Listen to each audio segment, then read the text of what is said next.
Hello, welcome to public service academy. So ఒకసారి చూసినట్లయితే మనం టెలిగ్రామ్లో పోస్ట్ చేసిన విధంగా forest beat officer in AP forest department దాని గురించి డిస్కషన్ ఈరోజు క్లాస్ చూద్దాం. Syllabus analysis and previous questions ఎలా వచ్చినాయి అండ్ ఈసారి ఉన్నటువంటి సిలబస్లో మనకి మోస్ట్ స్కోరింగ్ ఏరియాస్ ఏమున్నాయి అనేది ఒకసారి తెలుసుకునే ప్రయత్నం చేద్దాం.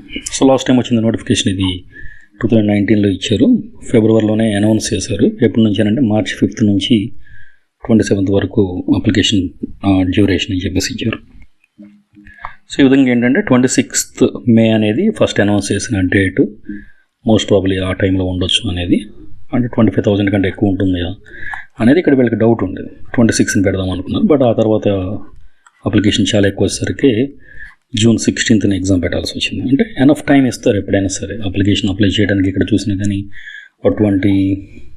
22 days అప్లికేషన్ టైం చాలా తక్కువ ఇచ్చారు అప్లై చేయడానికి. బట్ ఆ తర్వాత ఎగ్జామ్ డేట్ అనేది సఫిషియెంట్గానే దొరికింది. సో ఆ విధంగా చూస్తే నెక్స్ట్ వచ్చేసరికి ప్రిలిమ్స్ ఎగ్జామ్ అయిన తర్వాత the screening test for the post of forest beat officer ఎక్కడ ఇచ్చారు అంటే 16th June కండక్ట్ చేసినటువంటి ఎగ్జామ్. దీనికి అబ్జెక్షన్స్ ఇవ్వడానికి ఈ కమిటీ ఇచ్చారు, అంటే కొంత డ్యూరేషన్ ఇచ్చారు అని చెప్పేసి. అంటే 16th ఎగ్జామ్ జరిగింది. సో ఆ తర్వాత ఏమి ఇచ్చారు ఇక్కడ బీట్ ఆఫీసర్ ఫారెస్ట్ దానికి సంబంధించినటువంటి దాంట్లో వచ్చిన నెక్స్ట్ వెబ్ నోట్ ఏమి ఇచ్చారంటే ఇక్కడ హాల్ టికెట్స్. సో వాటికి సంబంధించినటువంటి మెయిన్స్కి సంబంధించిన మెయిన్స్ ఎప్పుడు అంటే September 9th జరిగింది ఇక్కడ. సో దానికి సంబంధించిన డేట్. సో ఈ విధంగా హాల్ టికెట్స్ ఇక్కడ డౌన్లోడ్ చేసుకున్నాను. సో ఏంటంటే ప్రిలిమ్స్కి ఎనఫ్ టైం ఉంది. ఫెబ్లో అనౌన్స్ చేసినప్పటికీ మార్చిలో అప్లికేషన్ కంప్లీట్ అయినప్పటికీ జూన్లో ఎగ్జామ్ జరిగింది. బట్ ఈసారి ఏం చెప్పారు, మనకి చెప్పిన దాని ప్రకారం ఏం చెప్పారు అని అంటే జూన్లో ఎగ్జామ్ ఉంటుంది అనేది లాస్ట్ టైం క్లారిటీ ఇస్తే, బట్ ఈసారి ఏం చెప్పారంటే July 15th తర్వాత ఎప్పుడైనా జరగవచ్చు అనేది వాళ్ళు మనకి ఇచ్చినటువంటి స్టేట్మెంట్. July 15 తర్వాత స్క్రీనింగ్ టెస్ట్ అనేది అక్కడ పడిన పాయింట్. బట్ ఇక్కడ నేనేం ఆలోచిస్తున్నాను అంటే as for as my knowledge, so ఇక్కడ నాకు అర్థమైంది ఏంటి అని అంటే July 15th తర్వాత కనుక నోటిఫికేషన్ వస్తే అట్లీస్ట్ మంత్ ఎండ్ వరకు కనుక అప్లై చేసుకోవడానికి కొన్ని lakhs ఆఫ్ స్టూడెంట్స్ అప్లై చేసే ఛాన్స్ ఉంది. కాబట్టి 1 month ఇస్తారు డెఫినెట్గా ఈసారి అంటున్నాను. ఎందుకనంటే ఇప్పుడు 2019లో జరిగినప్పుడు, అప్పుడు 2018లో వచ్చినటువంటి Group 1 నోటిఫికేషన్ ఉంది. May 26th 2019లో ప్రిలిమ్స్ ఎగ్జామ్ జరిగింది. అదేవిధంగా ఆగస్టులో ఫుడ్ సేఫ్టీ ఆఫీసర్ ఎగ్జామ్ జరిగింది. అలాగే Group 2 ఎగ్జామ్ జరిగింది. ఇక్కడ ఇన్ని నోటిఫికేషన్స్ ఉన్నాయి 2019 కేస్ కానీ చూస్తే. కానీ ఇక్కడ చూస్తే టెట్ డిఎస్సి అని చెప్పేసి వీళ్ళు వెళ్ళిపోయారు. అందరికీ ఉపయోగపడే కామన్ అది యూనిఫామ్ జాబ్ 30 years వరకే కాబట్టి సీనియర్ పర్సన్స్కి ఇక్కడ ఎలిజిబిలిటీ కూడా లేదు. ఇంకా మిగిలిన వాళ్ళని ఎలిజిబుల్ చేయాలి అని అంటే will definitely give some enough time because the number of jobs are decent in number. So ఆ విధంగా కన్సిడర్ చేస్తే అట్లీస్ట్ 30 days ఇచ్చినా కానీ, మనకు తెలుసు హాల్ టికెట్స్ తెలంగాణలో అయితే 1 week ముందు డౌన్లోడ్ చేసుకుంటారు, ఏపీలో అయితే 10 days ముందు డౌన్లోడ్ చేసుకుంటారు. సో ఇక్కడ 30 days plus 10 days 40 days exams అయిపోయిన నెక్స్ట్ అప్లికేషన్ డేట్ అయిపోయిన వెంటనే నెక్స్ట్ డేనే హాల్ టికెట్స్ పెట్టరు కదా. సో 40 daysకి అట్లీస్ట్ కొంత టైం మిగిలే ఛాన్స్ ఉంటుంది. కాబట్టి రేపటికి రేపు అంటే June 15th నోటిఫికేషన్ వచ్చిన 1 month అప్లికేషన్ డేట్ వేసుకుంటే July 15th, 10 days hall tickets వేసుకున్నా సరే July 25th. బట్ ఇది లిటరల్గా పాసిబుల్ కాదు July 25th అనేది. ఎందుకు అనంటే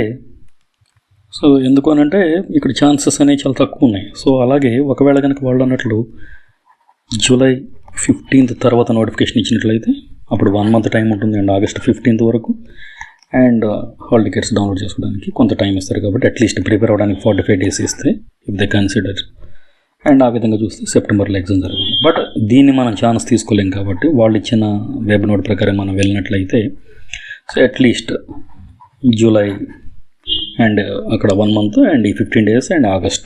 సో ఆల్టుగెదర్ మీకు ఒక 2 months టైం, ఒక 60 days టైం దొరికే ఛాన్స్ మినిమం ఉంటుంది. ఒకవేళ దొరకకపోయినా అడుగుతారు, ట్వీట్ చేస్తారు, ట్విట్టర్లో పంపిస్తారు రికమెండేషన్స్, రెఫరెన్సెస్, సజెషన్స్, ఇంకా ఏది పని చేయకపోతే ప్రొటెస్ట్ చేస్తారు. వాళ్ళు పోస్ట్ పని చేసినా చేయకుండా స్టూడెంట్స్ చేస్తారు. కాబట్టి మళ్ళీ సేమ్ స్టోరీ రిపీట్ అయ్యింది. కాబట్టి ఆ తలనొప్పి అంతా ఎందుకు అనుకొని గవర్నమెంట్ కూడా అంత క్రూయల్గా డెసిషన్ తీసుకుంటుందని నేను అనుకోవట్లేదు. ఎందుకంటే ఇచ్చేదే కొంతమందికి ఎలిజిబిలిటీ.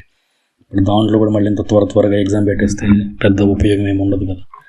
సో ఆ విధంగా చూసినట్లయితే అక్టోబర్లో చైర్మన్ మేడం వెళ్ళిపోయే ఛాన్స్ ఉంటుంది. కాబట్టి ఆ టైం వరకు ప్రిలిమ్స్ పెట్టేసి మెయిన్స్ డేట్స్ అనౌన్స్ చేసి వెళ్ళే ఛాన్స్ ఉంటుంది. ఇది నేను గెస్ చేస్తున్నాను అంతవరకు. ఎందుకంటే మనం ఆల్రెడీ గ్రూప్ 2 చూసాం లాస్ట్ టైం. మన క్వశ్చన్ పేపర్ కానీ, మనం చెప్పుకున్న క్లాసెస్ కానీ, మనం గెస్ చేసిన ఏరియాస్ కానీ, క్వశ్చన్ పేపర్ ఎక్కడి నుంచి ప్రిపేర్ అవ్వచ్చు అనే దాని గురించి కానీ, అండ్ ఎగ్జామ్ అయిన తర్వాత జరిగిన కట్ ఆఫ్ గురించి కానీ చాలా క్లియర్ కట్గా ఉన్నాయి. మన వీడియోస్ మీరు చూసినా కానీ అంత క్లారిటీ ఉంటుంది. Telugu and English bilingual provide చేసాం మనం.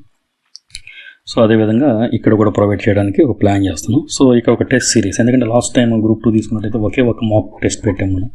సో దాంట్లో నుంచి మనకి చాలా క్వశ్చన్స్ రిఫ్లెక్షన్స్ వచ్చినాయి అండ్ మనం టచ్ చేసిన ఏరియాస్లో నుంచి ఎగ్జామ్లో వచ్చాయి. But exam paper was very easy. Basics నుంచి అడిగారు కాబట్టి సో 190 వచ్చిన వాళ్ళకు కూడా కొంతమందికి రాలేదు. But cut off it was very high. ఇప్పుడు దాని గురించి డిస్కస్ లేదు కాబట్టి ఇక్కడ ఏంటంటే నా మెయిన్ ఇంటెన్షన్ అంటే బేసిక్స్ మర్చిపోవద్దు, stick to the basics first. ఎందుకంటే ఈ పేపర్ ఇచ్చేది కూడా వాళ్ళే ఇస్తారు, బయాలజీ డిపార్ట్మెంట్ వాళ్ళు ఇస్తారు. సైన్స్కి ఎక్కువ ప్రయారిటీ ఉంది ఇక్కడ. సో ఈ విధంగా చూసినట్లయితే ఒక టెస్ట్ సిరీస్ అనేది ప్లాన్ చేస్తూ ఉన్నాం. లాస్ట్ టైం లాగా ఒక టెస్ట్ పెట్టకుండా ఒక సిరీస్ ఆఫ్ టెస్ట్ పెట్టాలి అని చెప్పేసి ఇది టెలిగ్రామ్లో పోస్ట్ చేస్తాను నేను పోల్.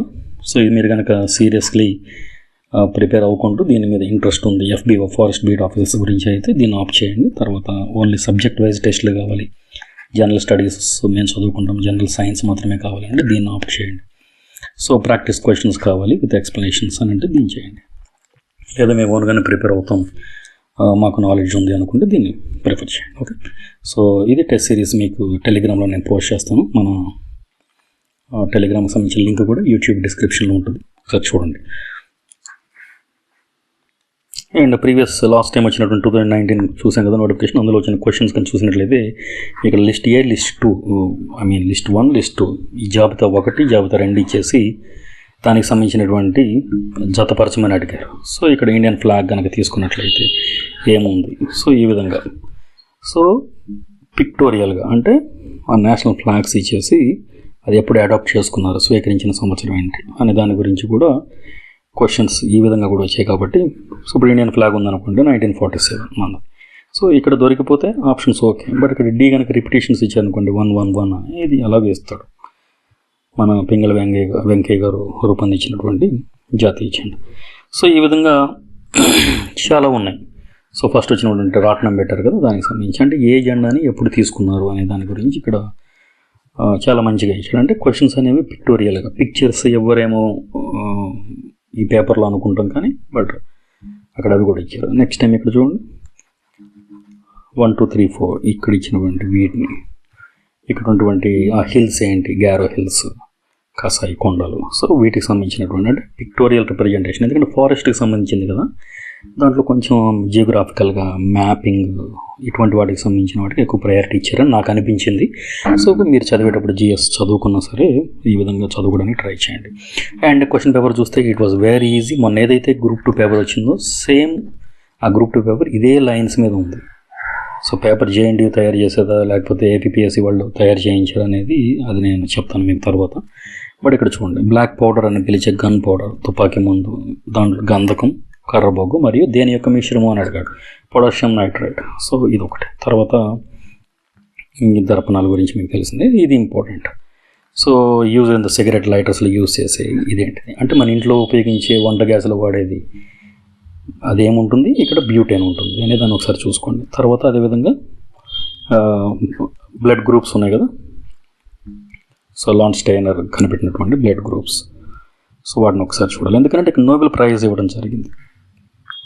సో అదేవిధంగా నెక్స్ట్ చూసినట్లయితే ఈ క్రింది వాటిలో చెట్టు కానిది ఏది అనేది చాలా ఇంట్రెస్టింగ్. అరటి చెట్టు. ఎందుకంటే బనానా అనేది ఒక చెట్టు కాదు, ఇది చెట్టు అని అంటే మన కలప ఉంటుంది, వుడ్ ఉంటుంది. కానీ దీన్ని ఏమంటారంటే మిథ్యాకాండం అంటారు. మిథ్యాకాండం అంటే ఇక్కడ ఏం కలప మనకు లభించదు, అరటి చెట్టులో పొరలు పొరలుగా ఉంటుంది, పేపర్ లాగా ఉంటుంది. సో దీన్ని మనం ఏమంటారంటే మిథ్యాకాండం అంటారు, ఫాల్స్, సూడో స్టెమ్ అని అంటారు. సో ఆ విధంగా క్వశ్చన్స్ అనేవి చాలా ఇంట్రెస్టింగ్గా, చాలా ఈజీగా మనం చూసాం కదా. గ్రూప్ 4లో కూడా 240+ వచ్చిన వాళ్ళు ఉన్నారు, గ్రూప్ 2లో గ్రూప్ 2లో 240+ వచ్చిన వాళ్ళు ఉన్నారు. పేపర్ ఇలా ఈజీగా వచ్చినప్పుడు మ్యాథ్స్ వాటిని మనం కొంచెం ఎలిమినేట్ చేస్తుంది. నెగిటివ్ మార్క్స్ అని మాట్లాడతారు, మళ్ళీ నెగిటివ్ మార్క్స్ ఇక్కడ కూడా ఉన్నాయి. అండ్ గ్రూప్ 2లో కూడా నెగిటివ్ మార్క్స్ ఉన్నాయి. 300కి 240 మార్క్స్ వచ్చాయి, ఎందుకంటే పేపర్ ఈజీగా ఉంది. అదే పేపర్ ఈజీగా లేనప్పుడు 160+ వస్తే చాలు అనుకున్నాం మనం. ఇప్పుడు పేపర్ అనేది చాలా ఈజీగా ఉంది కాబట్టి ఇక్కడ కూడా అంతే సేమ్ క్వశ్చన్స్ వచ్చాయి. ఏదైతే మొన్న మీరు ఒకసారి చూసినా ఆశ్చర్యపోతారు. చూడండి లాస్ట్ టైం అక్కడ గ్రూప్ 2లో వచ్చిన క్వశ్చన్స్ ఇక్కడ క్వశ్చన్స్కి చాలా సిమిలారిటీ ఉంది. And goods and economy questions కూడా వస్తాయంటే వస్తున్నాయి. ఎకానమీ క్వశ్చన్స్ కూడా జిఎస్ జనరల్ స్టడీస్ గురించి వస్తున్నాం. ఫస్ట్ సెక్షన్ గురించి జిఎస్టీ అంటే ఏంటి, సో ఇది డెస్టినేషన్ బేస్డ్ ట్యాక్స్. తర్వాత బడ్జెట్, ఆ సంవత్సరంలో జరిగినటువంటి బడ్జెట్లో ప్రవేశపెట్టినటువంటి పథకం గురించి అడిగారు. అలాగే వాటర్ రేవుల గురించి అడిగారు. అదేవిధంగా which type of leaf has deep ఇన్సిజన్స్ reaching the mid ribbon. అంటే ఇక్కడ చూడండి, ఒక క్వశ్చన్స్ ఇచ్చేటప్పుడు ఇది ఎఫ్ఆర్ఓ ఫారెస్ట్ రేంజ్ ఆఫీసర్స్ అంటే పేపర్ తయారు చేసేది ఒకళ్ళే ప్రొఫెసర్ కాబట్టి దాని గురించి తీసుకున్నాం. ఇక్కడ లీఫ్కి సంబంధించింది, ఇక్కడ లీవ్కి సంబంధించింది, ఇక్కడ మొక్కలకు సంబంధించింది ఇచ్చాడు, ఇక్కడ లీవ్. సో ఇక్కడ లీవ్స్కి సంబంధించింది. సో 1, 2, 3, 4 and 5 18, 19, 20, 21, 22 అన్ని క్వశ్చన్స్ మొక్కల యొక్క లీవ్స్ గురించే వచ్చినాయి. అంటే ఒక ప్రొఫెసర్ ఇచ్చేటప్పుడు ఒక పేజీలో నుంచి అలా క్వశ్చన్స్ ఇచ్చేయడానికి ఒక్కోసారి అలా చేస్తూ ఉంటారు. దానికి మనం ఏమి ఎక్స్ప్లెనేషన్ ఇవ్వలేము, మనం ఏం అనకూడదు. కాబట్టి ఏం లేదు, ఎగ్జామ్ వస్తే రాసి రావాలి, లేకపోతే గమనం కూర్చోవాలి. So plasmodesmata plant cells responsible for, ఇది ప్లాస్మా సెల్స్ గురించి. అంటే కణ లోపల ఉన్నటువంటి కణ ఆర్గనల్స్, అంటే కణజాలాలు నుంచి మనకి కణాలు వస్తే కణాల్లో ఉన్నటువంటి కణాంగాలు ఇవి. సో ఇవి కణాంగాలు. ఈ కణాంగాల గురించి ఈ క్వశ్చన్ అండ్ ఈ క్వశ్చన్ ఇది వర్గీకరణ గురించి అనుకోండి. సో ఈ విధంగా మొక్కల గురించి, పూతికాహార మొక్కలు ఉంటాయి కదా, కీటకాలను తినే కీటకాహార మొక్కలు. So which plant leaves modified into pitchers to trap insects Nepenthes, ఇట్లా ఉంటాయి కదా, ఒక కూజలాగా వస్తాయి. సో దీన్ని కీటకాహార మొక్క అంటారు, insect eating plants.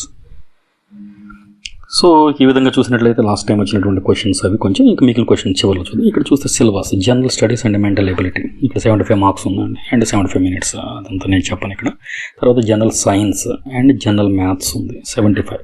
Last time కానీ చూసినట్లయితే ఇందులో 43 క్వశ్చన్స్ జనరల్ సైన్స్ నుంచి ఇచ్చాడు, ఎందుకంటే పర్యావరణానికి మొక్కలు, జంతువులు, అడవులు వీటికి పెరుగుతున్నటువంటి ప్రయారిటీ. అండ్ 32 క్వశ్చన్స్ మాత్రమే జనరల్ మ్యాథ్స్ నుంచి ఇచ్చాడు. ఈ మ్యాథ్స్ అంటే ప్యూర్ మ్యాథ్స్ లేదు లక్కీగా ఈసారి. ఇక్కడ కూడా అర్థమెటిక్ ఉంది, స్టాటిస్టిక్స్ ఉంది. ఓన్లీ ఒక టోటల్ 3 యూనిట్స్ ఉంది, అందులో ఒక యూనిట్ మాత్రమే ప్యూర్ మ్యాథ్స్ ఉంది. సో చూద్దాం ఒకసారి సిలబస్. ఇక్కడ వచ్చేసరికి జనరల్ సైన్స్ ఇక్కడ కొంచెం ఇక్కడ వస్తుందండి. ఇక్కడ వచ్చేసరికి ఏమొస్తుందంటే ఫిజిక్స్, కెమిస్ట్రీ, బయాలజీ వచ్చేస్తుంది. ఇక్కడ కూడా వైటమిన్స్, హార్మోన్స్ ఇవన్నీ ఉంటాయి కదా, వాటికి సంబంధించింది. ఫిజిక్స్ కాంతి, ఉష్ణము, విద్యుత్ శక్తి వాటికి సంబంధించింది. అండ్ కెమిస్ట్రీకి వచ్చేసరికి లోహాలు, అలోహాలు ఇవి వస్తూ ఉన్నాయి ఎక్కువగా. కాబట్టి సో ఇది ఒకసారి చూసుకోవాలి. డే టు డే లైఫ్ అని ఇచ్చాడు, చాలా క్లియర్గా ఇచ్చాడు చూడండి. రోజువారీ పరిశీలన మరియు అనుభవాలు. క్వశ్చన్ పేపర్ కూడా అలాగే ఉంది. ఇంటర్మీడియట్ చదువుకున్న వ్యక్తి నుండి ఏం ఆశించగలము అంటే డిగ్రీ లెవెల్లో ఇవ్వడం క్వశ్చన్. సో ఈ విధంగా క్వశ్చన్ చూసి మనం జనరల్గా సెన్సస్ యూస్ చేసి పెట్టవచ్చు అని చెప్పేసి. అండ్ తర్వాత నెక్స్ట్ వచ్చేసరికి ఏపీకి సంబంధించినటువంటి, ఇండియాకి సంబంధించినటువంటి కరెంట్ అఫైర్స్ ఇచ్చారు.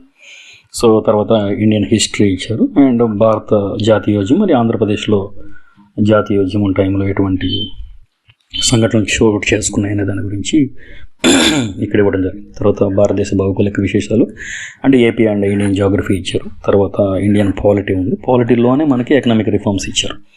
లాస్ట్ టైం క్వశ్చన్స్ కూడా వచ్చాయని చూసాం కదా, ఇంతకుముందు ఎకనామిక్ సంబంధించినవి కూడా అడిగారు. సో అదేవిధంగా మెంటల్ ఎబిలిటీ, ఈ మెంటల్ ఎబిలిటీకి సంబంధించినవి మనం ఒకసారి చూసుకోండి, అవి చాలా సింప్లిఫైడ్గా ఉన్నాయి. తర్వాత సుస్థిర అభివృద్ధి, పర్యావరణం అండ్ వీటితో పాటు పోలిస్తే 7 + 8 అని కలిపి చేసుకోవచ్చు.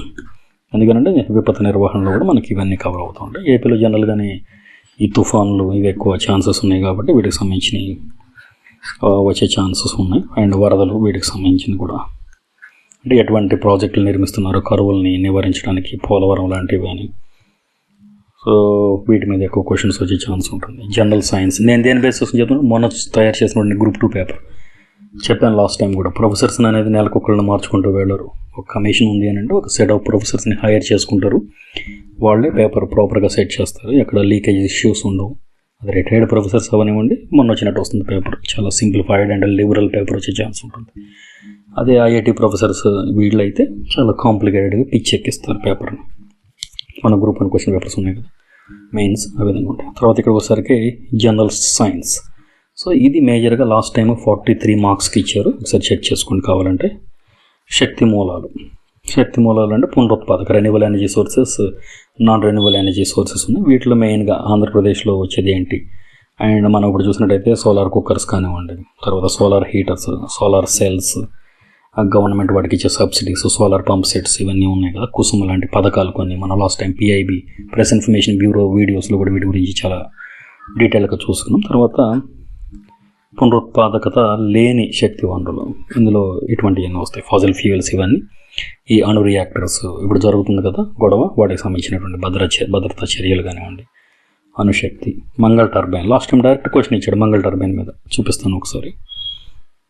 తర్వాత జీవ ప్రపంచం, ఇందులో జీవ ప్రక్రియలు ఏమున్నాయి, పోషణ విధానాలు, అంటే స్వయం పోషణ జరుగుతుందా, పరపోషణ జరుగుతుందా.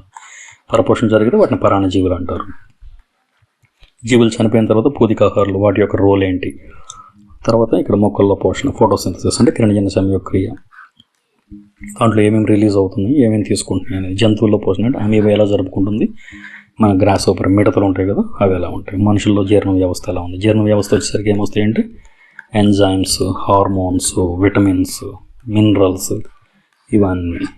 ఇవన్నీ దాంట్లో భాగాలు. తర్వాత శ్వాసక్రియ చూసినట్టయితే ఏరోబిక్, ఎయిర్తోనే జరుగుతుంది కాబట్టి ఏరోబిక్, ఆక్సిజన్తో జరిగితే. ఆక్సిజన్ లేకుండా జరిగితే ఎనరోబిక్.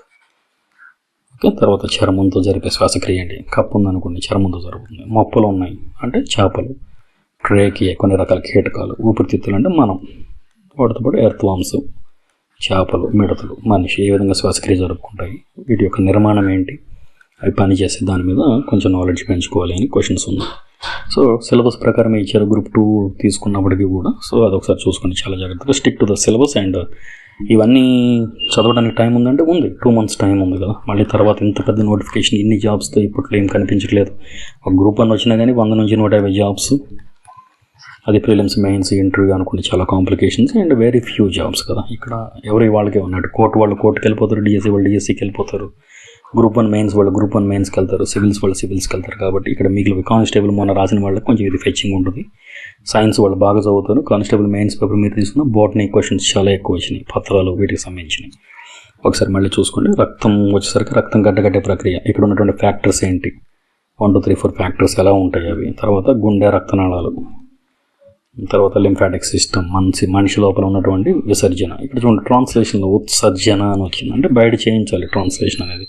తర్వాత Osmo regulation, so reflex actions ఎలా ఉన్నాయని దాని గురించి. అలాగే రిప్రొడక్టివ్ సిస్టమ్ ఎలా పనిచేస్తుంది, హెరిడిటరీ వంశపారంపర్యం అంటారు, అనువంశికత వీటిలో ఎలా ఉన్నాయి, పునరుత్పత్తి రకాలు ఎలా ఉన్నాయి.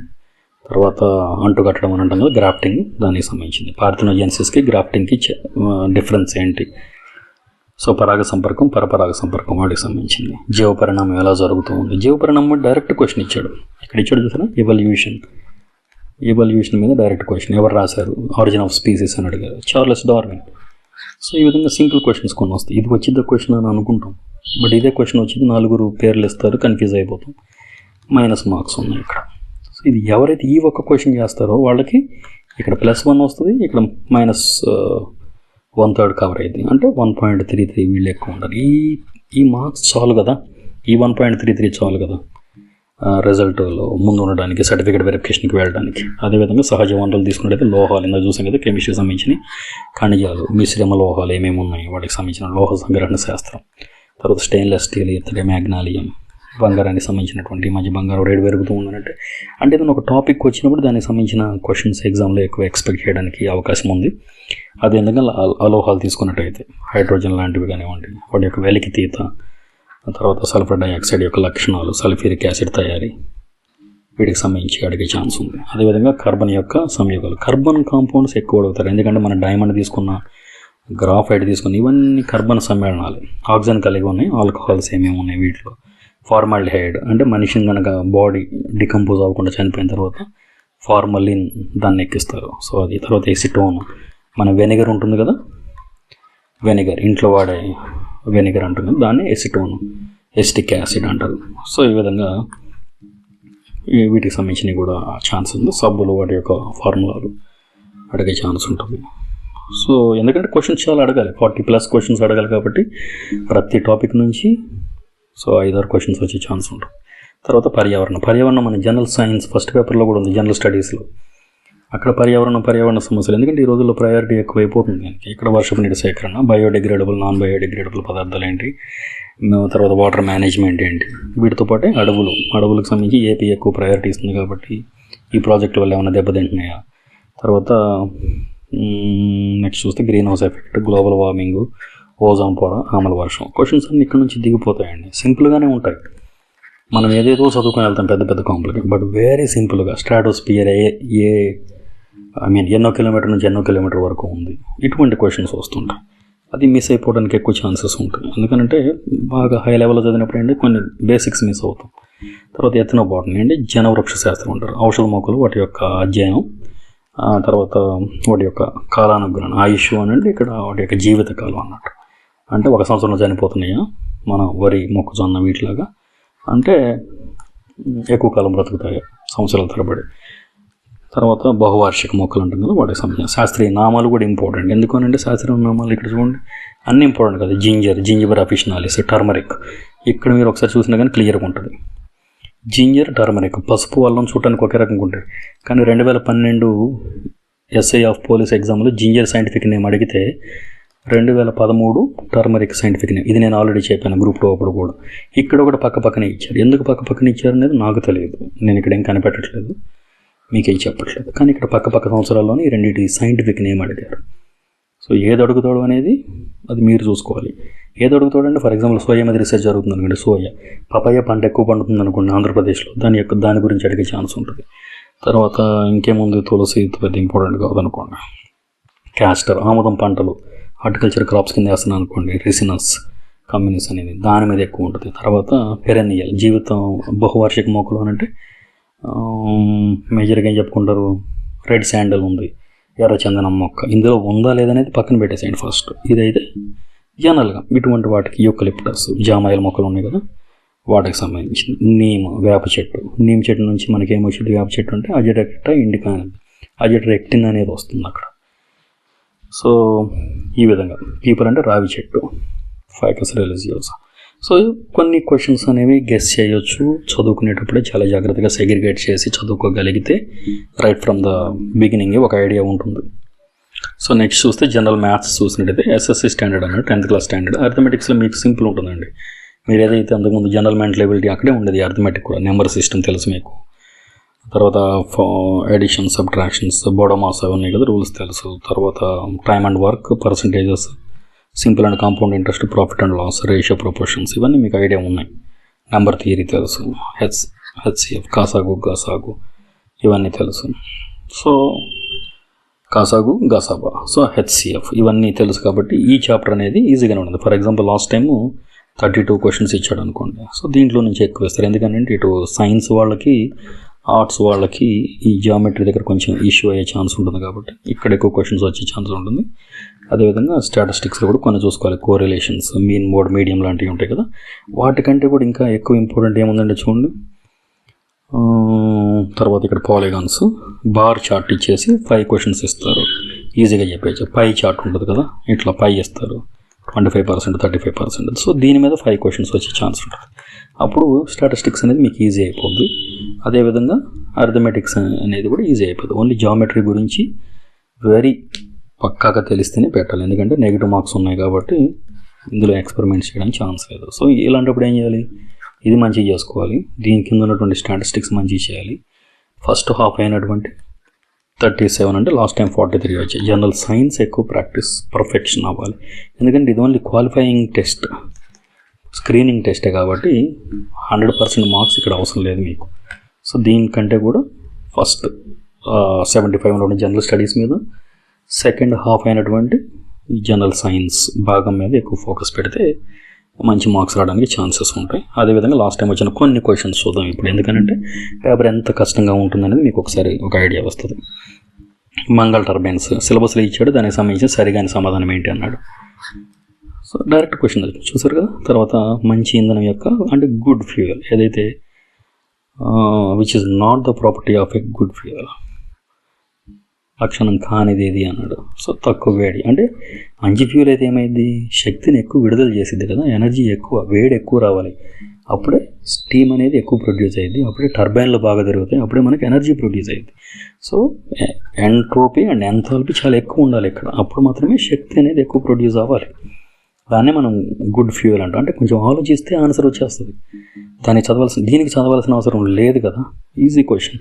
అదేవిధంగా సహజ వాయువు యొక్క ప్రధాన భాగం ఏంటి? మీథేన్. తర్వాత వాయు సహిత, ఇదిలోనే ఉంది పేరు ఎయిరోబిక్. ఎయిరోబిక్ అన్నప్పుడు ఆక్సిజన్ కావాలి. ఎనరోబిక్ అన్నప్పుడు అవాయు శ్వాసక్రియకి అవసరం లేదు.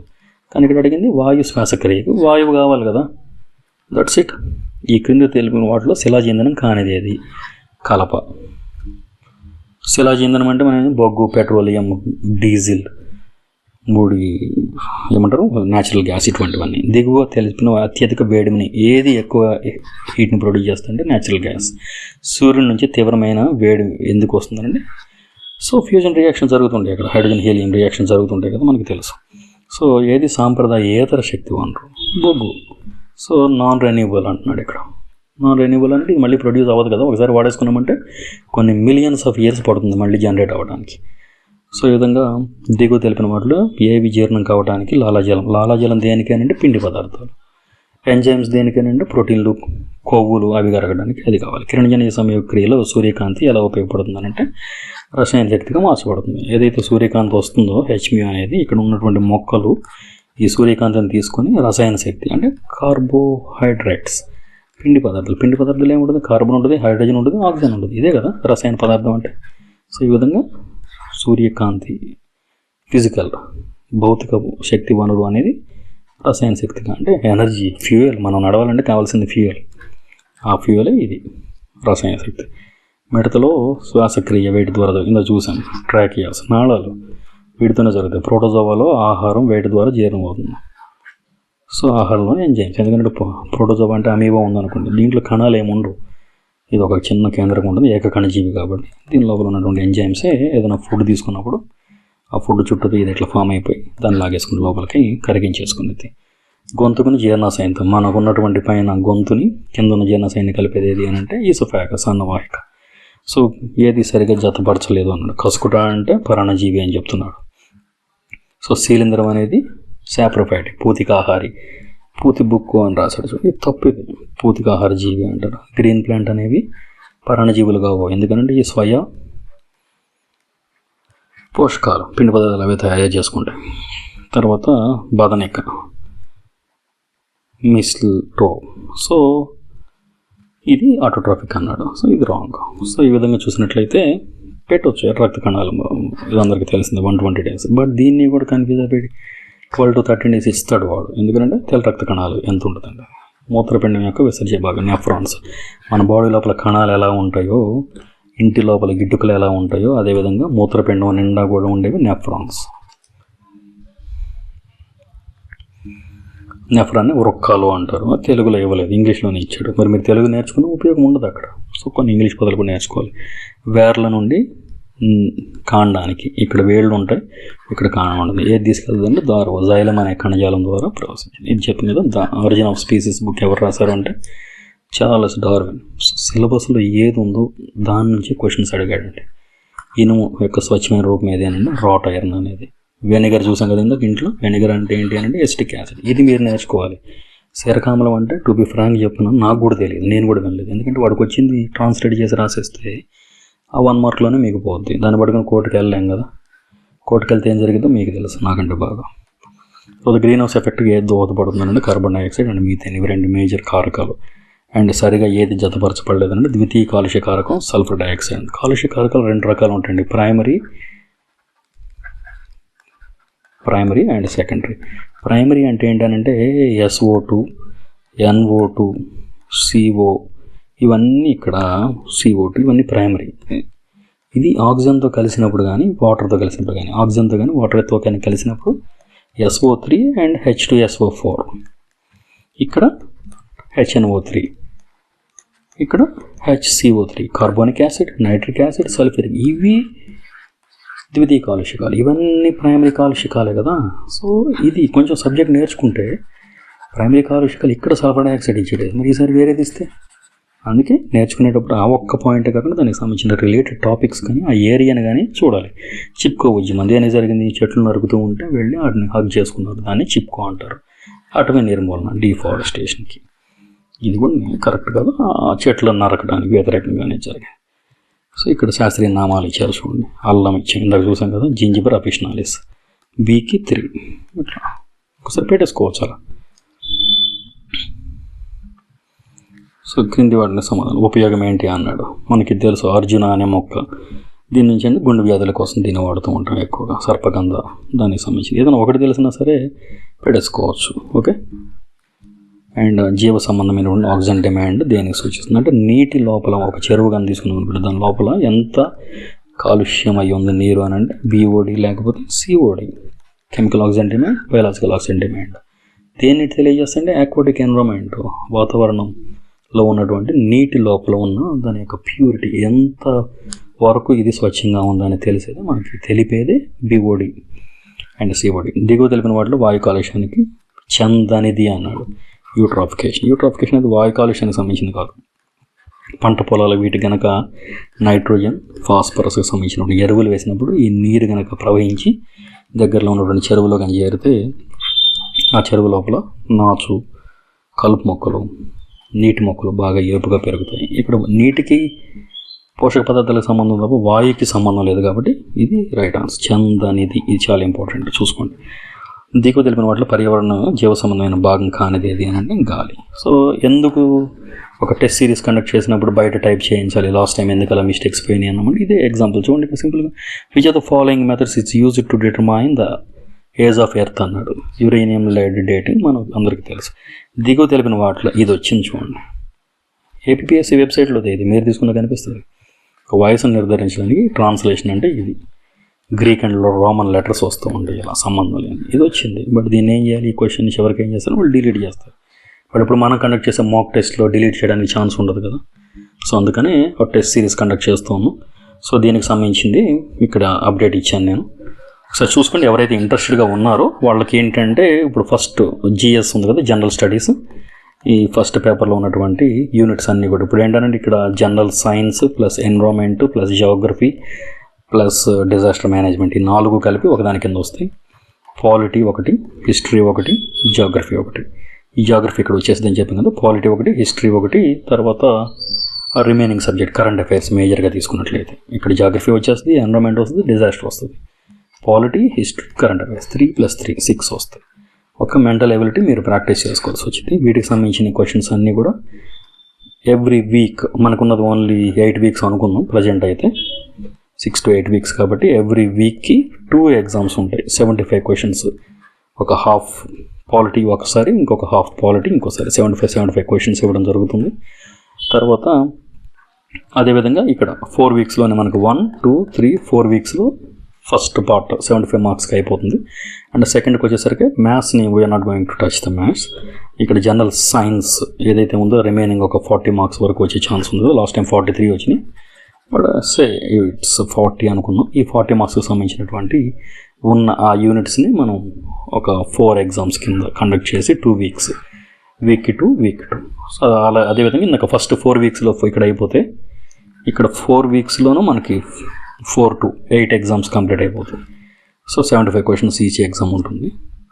అండ్ ఇక్కడ ఒక 4 వీక్స్ మిగులుతాయి. ఈ 4 వీక్స్లో కూడా మళ్ళీ మనం 75 క్వశ్చన్స్ పెట్టుకొని మొత్తం జనరల్ సైన్స్ ఇంపార్టెంట్ టాపిక్స్ ఏవైతే లాస్ట్ టైం ఒకసారి చూడండి. గ్రూప్ 2లో మనం గెస్ ఎలా ఉంటుంది, మనం ఎక్స్పెక్ట్ చేసినవి ఎలా ఉన్నాయి, కట్ ఆఫ్స్ ఎలా ఉన్నాయి, మనం అనుకున్నవి వచ్చినాయా, చెప్పుకున్నవి వచ్చినాయి అనేది. If you have any doubt go through our previous videos and channel. నేను ఒక కామెంట్ కూడా డిలీట్ చేయలేదు.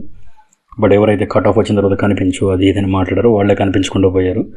But I'm not saying anything. నేను డిలీట్ చేయలేదు, వాళ్ళ కామెంట్స్ డిలీట్ చేయలేదు, నా కామెంట్స్ డిలీట్ చేయలేదు. సో ఒకసారి ఇది చూడండి, మీరు క్లియర్గా ఆలోచించుకొని ఎస్ ఈ టెస్ట్ సిరీస్ మనకు ఉపయోగపడుతుంది అని అనుకుంటే we're going to charge 499 rupees. ఎందుకంటే ఇక్కడే చెప్పాను నేను ఇలా వస్తుందండి. ఇలాంటి ట్రాన్స్లేషన్ మిస్టేక్స్ ఇటువంటివి బయట చేయించాల్సి వస్తుంది.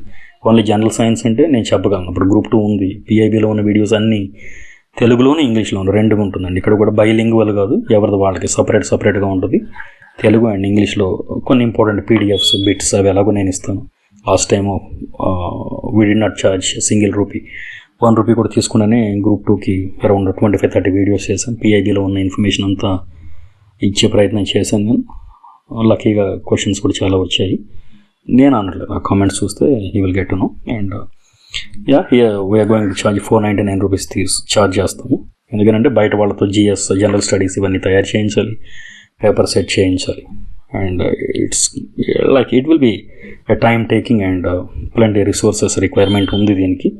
అలా కనుక లేకుండా లాస్ట్ టైం లాగా పెడితే నేను ఒక ఎగ్జామ్ పెట్టగలుగుతాను, 1 or 2 మాక్ టెస్ట్లు పెడతాను, దానివల్ల పెద్ద ఉపయోగం ఉండదు. వస్తాయి క్వశ్చన్స్, ఏరియాస్ కవర్ అవుతాయి, బట్ అంత వర్త్ఫుల్గా అనిపించదు కదా ఈవెన్. సో ఈ విధంగా ఇది ప్లాన్ అండి present. If you have any doubts నాకు ఒకసారి కామెంట్స్లో పెట్టండి. What you need and how it's gonna be, ఎలా ఉంటే బాగుంటుంది, మీకు ఎలా వర్కౌట్ అవుతుంది, ఏం ప్లాన్ చేస్తే. ఎగ్జామ్ అయితే మంచిగా ఉంటుందండి. పేపర్ అయితే చదవాలి కదా ఫస్ట్, అందరూ అనుకుంటారు.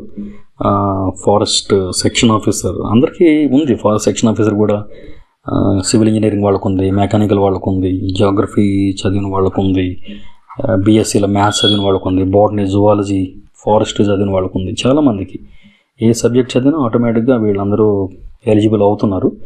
ఎఫ్ఎస్ఓ గురించి కూడా ఇంకో వీడియో చేస్తాను నేను రేపు. సో ఫారెస్ట్రీ అనేది చాలా మంచిది, ఎందుకనంటే ఒక కానిస్టేబుల్ లెవెల్ నుంచి ఒక ఎస్ఐకి వెళ్ళాలంటే చాలా టైం టేకింగ్ ఇక్కడ. సో అదేవిధంగా ఎఫ్బిఓ నుంచి ఎఫ్ఎస్ఓ అనేది కూడా అదే రేంజ్. కానిస్టేబుల్ అంటే హెడ్ కానిస్టేబుల్ అవ్వాలి, ఏఎస్ఐ అవ్వాలి, ఎస్ఐ అవ్వాలి, తర్వాత సిఐ అవుతాడు. ఇక్కడ కూడా అంతే సేమ్.